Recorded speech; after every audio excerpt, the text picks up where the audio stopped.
to the Middle East as President Trump weighs the Iran strike. That is some of the latest reporting out there. But for more on this, let's continue to talk about this, bringing in our next guest to help break it all down with me. Please join Fox News' Chief National Security Correspondent Jennifer Griffin. Great to have you on, Jennifer. What is the latest here that we know about these rising tensions?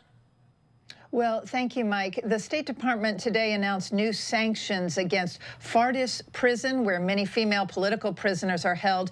Ali Larijani, the head of the Supreme Council for National Security, he was sanctioned, and 18 individuals or entities linked to a shadow banking network involved in laundering the regime's oil revenues. The U.S. military had presented options for President Trump to consider, but could not guarantee the regime would be overthrown. The president reportedly wanted assurances that any military action would be swift, decisive, and not lead to a wider war in the Middle East.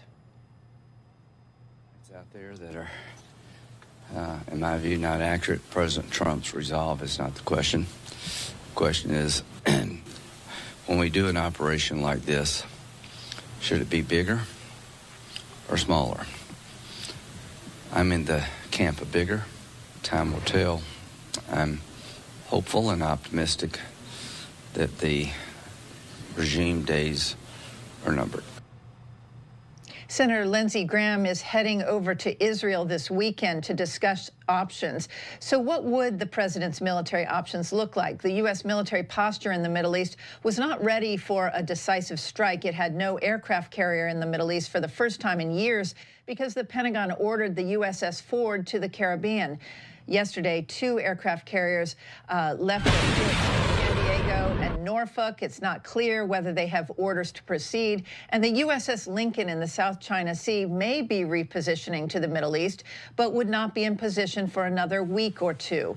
Also, the U.S. returned one of its anti-missile batteries back to South Korea and other missile defense batteries back to the United States following last summer's strike on Iran's nuclear sites, which burned through a lot of interceptor missiles that have yet to be replaced. Military experts say the president still has a lot of firepower in the Middle East, to likely include an Ohio-class submarine capable of firing up to 154 Tomahawk missiles. Regime targets could include missile production and storage sites, oil refineries key to their economy, or to go after some of the leaders themselves. This former U.S. Supreme Allied Commander recalls how Israel decapitated Hezbollah.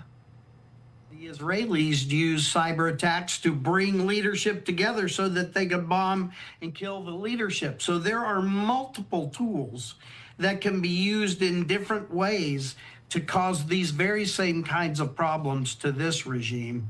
And I believe we should be there. We should not only be attacking them in a cyber way, but we should be entering into the information warfare piece. There are economic and cyber options at the president's disposal, including accelerating the collapse of the banking system, Mike. That is keeping the regime and the IRGC, the Revolutionary Guard Corps, and security forces funded right now. Mike.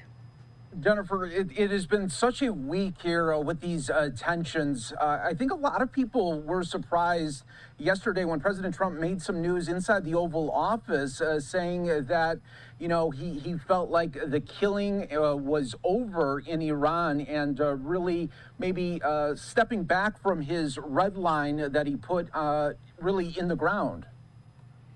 I would describe it, Mike, perhaps as a pause while the U.S. military sets the battle space over in the Middle East. As I said, many of the assets that they may need for a strike or for follow-on strikes or to defend U.S. bases. We have 30,000 troops over in the Middle East at various bases, which are somewhat unprotected, as well as protecting Israel. So while those assets move into place, I think the president has paused any decision.